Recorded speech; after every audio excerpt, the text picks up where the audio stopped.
ነገር ተፈጥሯል። እንግዲህ አሁን ላይ አጸድና ማህደር እያደረጉት ያለ ነገር ሜሲ ትደርስበታለች። ሜሲ በጣም ተናዳ ከሰራተኛዋ ጋር ያለሽ ግንኙነት ምንድን ነው ብላ እንግዲህ ለአጸደ በጣም ስትቆጣት ነበረ። ሀብል ከአዝራ ጋር ያላት ግንኙነት አንዴም እንኳን ወደ እኔ ፊቱ አዙሮ አያውቅም እያለች እንግዲህ ለባሏ የአባቷ ሚስት የሆነችውን ስታወራ ነበረ። ነገር ግን አጸደ ሀብልና እናቴ አማዬ ስትላት ሰምታ ለሜሲም ነግራታለች። ይህን ብቻ ሳይሆን ለእስክንድርም እውነታውን ነግራው ነበረ። እስክንድርም አንቺ በዚህ ናክል ለምን እንደምትጠያት ባላውቅም ግን በሷ እንደዚህ ፊትሽ እሷ ላይ ማዞር አቁሚ ብሎ ለእህቱ አጸደም ይናገራታል። አጸደም እንግዲህ ያለችው የነበረው እኔ እዚህ ቤት ውስጥ ምንም አይነት መብት የለኝም አይደለም ወንድሜ፣ አንተ በእርግጡ ምንም ማድረግ አትችልም፣ የገዛ ቤተሰቦቼ ለእኔ ምንም አልሰጡኝም ብላ ነበር እንግዲህ ለእሱ የነገረችው። በዚህ ሰዓት ለአንቺ ያልሰጡበት ምክንያት እህቴ አንቺ ዝም ብለሽ ስለምታዋኪኝ ነው፣ ወደ ቁም ነገር እንደማታዞሪ ስላወቁ ነው። ስለዚህ ልክ እንደዛው እንደተሰጠሽ ቤት ሽጠሽ የትም ቦታ ጥለሽው ነበረ እያላት ነበረ እስክንድር። ነገር ግን አጸደ እና ታዲያ አሁን ላይ ምንም መብት የለኝም አይደለ እዚህ ቤት ስትልም ነበረ። እንግዲህ የወንድሟ ሚስት በጣም ከአጸደ ጋር ከባድ የሆነ ፍጥጫ ጀምሯል። ማህደርም ማኝታ ቤታቸው ድረስ ሄዳ ስለነበረ ሀብልም በጣም ትናዳለች። መና እንግዲህ እዛ ክፍል አካባቢ ከአጸደ ጋር ስለነበረች ማህደርና አጸደ አብረው እዛው አካባቢ ላይ በጣም ሲሟገቱና እና በዛ አካባቢ ብዙ ነገር ሲያወሩ ነበረ። በዚህ ሰዓት ግን አጸድና ማህደር እኔ በውሸት የጀመርኩት ነገር ወደ እውነት ተቀይሯል፣ ከሀብል ጋር ያለው ግንኙነት አዝራ ሳየው በጣም እየቀናሁኝ ነው፣ ቀን በቀን ፍቅሬ እየጨመረ ነው ብላ እንግዲህ ለአጸደ ነግራታለች። ማህደር ያለችው ነገር እንግዲህ አጸደ ይሄ ነገር ከቁም ነገር እንዳትወስጂው ነው፣ እቅዳችን ሁሉ ታበላሽዋለሽ ብላ ነበር አጸደም ያስጠነቀቀቻት ለማህደር። እኔ ግን ከእሷ ጋር አብሮ እንደሚያደርስ አውቅና ከእሷ አካባቢ ሳየው የበለጠ እየቀናሁኝ ነው ብላ ነበረ እውነትነቷን ለማህደር ስትነግራት የነበረችው። ማህደርም በዚህ ሰዓት ይህ ሁሉ ጊዜ የለፋንበት ገደል እንዳታስገቢው ብላ ትይዛታለች። በመሀልም በሚጨቃጨቁበት ሰዓት እንግዲህ የወንድሟ ሚስት መናት ትመጣለች። እዚህ አካባቢ ምን ታደርጋላችሁ ብላ ነበረ የተናደደችው። ነገር ግን ሀብልም ክፍል እነ ሀብል እና እዝራ ክፍል ገብታ ስለነበረ ማህደርም ቤት ውስጥ እዛ ውስጥ ምን ታደርጋላችሁ አሁንስ አብዝተሽዋል ብላ ነበረ እንግዲህ አሁን ላይ የተቆጣቻት። አንቺ ምን አገባሽ እሷን በዚህ ናክል መናገር አትችይም ብላ ምንም መብት እንደሌላት ነበረ ማህደርንም እንዳትናገራት አጸደ ለወንድሟ ሚስት ያስጠነቀቀችው። በዚህ ጊዜ ግን አንቺ ምን ቤት ነሽ ለምንድን ነው እንደዚህ የምታደርጊው ብላ ስትከታተላት ነበረ። ውስጥ ላይ እንግዲህ አዝራ ከመምጣቱ በፊት ሀብልም በጣም ብቻዋን ስታለቅስ ነበረ። ግን ደግሞ እሷም መና ከመጣች በኋላ ለምንድን ነው የምታለቅሽ ብላ ስትጠይቃት ነበርና አንቺ ነሽ ለዚህ ሁሉ ተጠያቂ፣ አንቺ ነሽ ለዚህ ሁሉ ችግር ውስጥ ያስገባሽን፣ አንቺ እዚህ ቤት ውስጥ ባታስገቢን ይሄን እኮ ምንም ነገር አይመጣብኝም ነበረ ስትላት ነበረ። ታዲያ አንቺ እሷ እዚህ ስለመጣች አንድ ሰራተኛ እዚህ ክፍል ስለመጣች መንገዱ ልትለቂ ነው እያለቻት ነበረ። አታዩም አንድ ቀንም እንኳን ዞር ብሎ ያላየኝን ሰው አንቺ ባልሽ ይሆናል ብለሽ ታስቢያለሽ ስትላት ነበረ። ቀስ በቀስ ሁሉንም ነገር ወደ አንቺ ይመጣል፣ አንቺ ብቻ ታገፊ ስትላት ነበረ። ተሳስተሻል ሁሉንም ነገር እያለች እንግዲህ ስታወራት ነበረ። በመሀልም አጸደ ማህደርንም እንዳትነካት ለወንድሟ ሚስት ታስጠነቅቃለች። ማህደር ግን ውስጧ የበለጠ አዝራና ሀብልም አንድ ክፍል ሲያድሩ በጣም ውስጧ ተጨንቋል። በዚህ መሀልም አባቱንም አብረው ሆነው ከእስክንድርና ከአዝራ ጋር አብረው ሲያወሩ ነበረ። አባቱም ስለ ሁሉንም ነገር ሲያወራው በነበረ ሰዓት አባዬ ላንተ ስል ነው ሁሉንም ነገር ያደረኩት፣ ግን ይህንን ነገር ያንተ የሚያስደስትህ ከሆነ ሁሉንም አስተካክላለሁ እያለው ነበረ። ለእኔ ስትል ሳይሆን እኔ ትዳርህን የእውነተኛ ሚስትና ባል እንድትሆኑ ነው የምፈልገው ብሎ አባት ለልጁ ሲነግረው ነበረ። አባዬ እኔ ይሄ ነገር እንዴት ማስረዳት የማልችልበት ነው ብሎ እንግዲህ አዝራም ለአባቱ ሲናገረው ነበረ።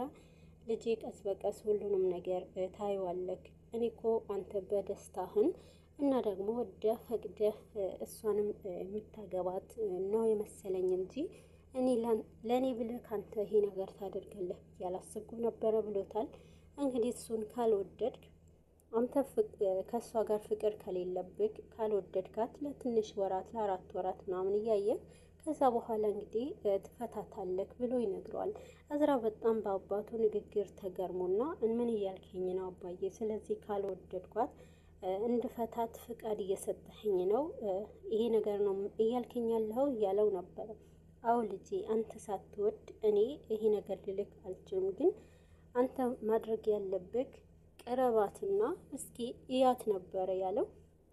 አዝራ ይህንን ስለተረዳኸኝ አባዬ አመሰግናለሁና እናም ደግሞ ላንተ ስል ምንም አደርጋለሁ ስላልተረዳው ይቅርታ በማለት እንግዲህ አዝራም ለአባቱ ይቅርታ ጠይቆታል። በዚህ መሀል ግን ፍቃዱ ስለሰጠኸኝ አመሰግናለሁ፣ አንተም እንደማላስከፋ ቃል ይገባልሃለሁ ይለዋል። በዚህ መሀል እንግዲህ አሁን ላይ አጸደም ወደ ወንድሙ ክፍል ገብታ ነበር። ወንድሜ እኔ እዚህ ቤት ውስጥ መብት የሌለኝ ሚስትህንም እንደዚህ ለምን ትላለች ብላ ካለችው በኋላ አንድ ጥያቄ ፈጥሮበታል እስክንድር። እሷ ያመጣቻትንም ሀብል ለዚህ ቤት ያመጣቻት በባዶ ሳይሆን የሆነ አላማ አላትና ስለዚህ ያለ አላማ አይደለም ወደዚህ ቤት ይዛት የመጣችው አላማዋ ለማሳካት ነው እና ደግሞ በጣም የሚተዋወቁ ሰዎች ናቸው እማዬ ስትላት ሰምቻለሁ ብላ ትናገረዋለች። እስክንድርም በጣም በመናደድ አሁንሽ መስመርሽ አልፈሻል ከክፍል ውጪ ብሎ አባሯታል። ይህ ጠዋት ላይ ቁርስ ቀርቦ እና በጣም ስታሽቃብጥ ነበርና ሙሽሮቹ ዛሬ ሳሎን ላይ ያለመኖራቸው እንዴት ጭር እንዳለና የቤቱ አድማቂ ሆነዋል ስትልም ነበረ። ነገር ግን በዚህ ሰዓት አጸደም በጣም በመናደድ ስትናገር ነበረ። ሜርሲም በጣም ተናዳለች። ሜርሲ በጣም መጥፎ አመለካከት እንዳላት ነበረ ለሀብል የተናገረችው። በዚህ መሀልም እንግዲህ አዛና ሀብልም ተያይዘው ወደ ቁርስ የሚበሉበት መጥተው ነበረ። በዚህ ሰዓት እጅ ለእጅ ተያይዘው ስታያቸው ውሃ ይዛ ነበረ የመጣችው። እንግዲህ ማህደርም ስታይ በጣም ትቀናለች እና በጣም ትናደዳለች። ነገር ግን ቃል ስለገባ ለአባቱም አባቱ ፊት ለማስደሰት ሲል እንግዲህ ማህደርም እየጎዳት እንደሆነ አላስተዋለም ነበረ። በዚህ ሰዓት ማህደርም ይህንን ነገር በማየት እንግዲህ ውሃውንም መቅዳቱን ትታው ነበረ። ሜሲ በጣም ተናዳለች። እያየቻት አንቺ ደግሞ ምንድን ነው የምትፈዥው እያለ ነበረ። እንግዲህ አዝራ ለሀብል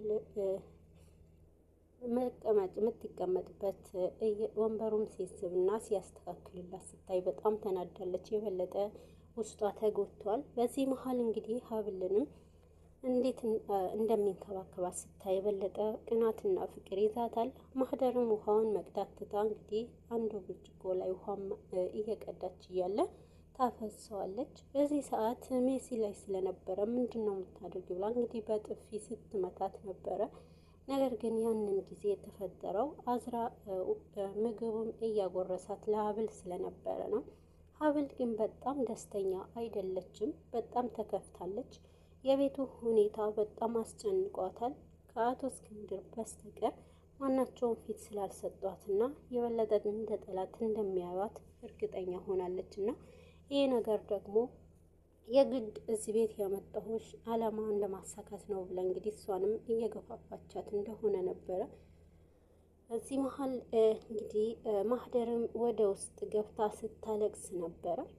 በመሀልም እንግዲህ እሷም ተከትላት አጸደም ተከትላ ውስጥ ከገባች በኋላ ለምንድን ነው የምታለቅሽው? የገባሽበትንም አላማ አትርሽ እንጂ ስትላት ነበረ። እኔ ግን ይህንን ነገር ልቋቋመው አልችልም እያለች ነበረ።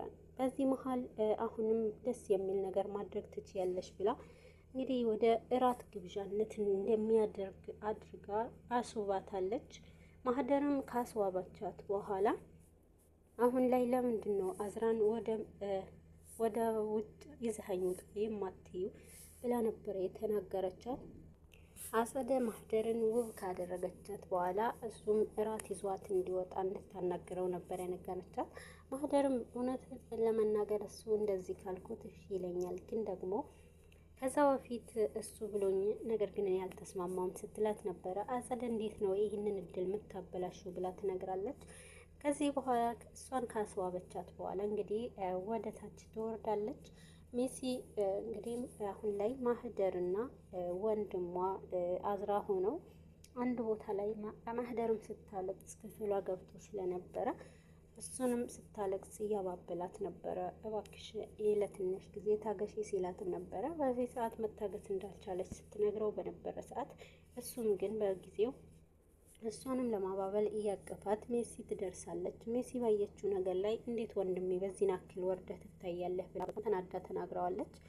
ከሰራተኛ ጋር ከምትሆን ለምን አንደኛው ከዛች ከማትረባ ሚስትህ ጋር ብትሆን አይሻልህም እያለች ልቦ ትሰብረዋለች።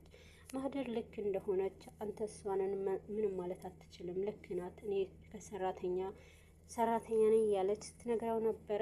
በዚህ መሀል እንግዲህ አሁን ሀብልም ወደ እናቷም ያስዋበቻት ነበረ። እንግዲህ ስታስውባት በነበረበት ሰዓት በዚህ ሰዓት እንግዲህ ይዟት ወደ ውጭ እንደሚወጣ እሷም ወደ ታች ስትወርድ ሜሲም በጣም አዝራ ላይ እንደተናደደችበት ነበረ። እንዴት አደርጋለህ ብላ ትነግረዋለች። እንግዲህ ሜሲ ስላወቀች ስለ ሁሉም ነገር በጠየቀችው ሰዓት ይህ ነገር እውነት ነው ብለው እንግዲህ አሁን ላይ እናትን ፏ አድርጋት እራት ይዞሽ እንዲወጣ አድርጊ ብላለች። ሀብልም እንዴት ለሰርጌ ቀን ያላየኝን ሰው አሁን ያየኛል ብለሽ እንዴት ታደርጊያለሽ ብላት ነበረ። ማህደርም ሀብልም እንግዲህ ተውበው ወደ ታች ይወርዳሉ። በዚህ ሰዓት እሱም አዝራ በሚያያቸው ሰዓት በጣም ይደነግጣል። በዚህ ጊዜ ሁላቸውም ይፋጠጣሉ። እንግዲህ አጸደና የወንድሟ ሚስት ይጣላሉ ማለት ነው። ከባድ የሆነ ጭቅጭቅ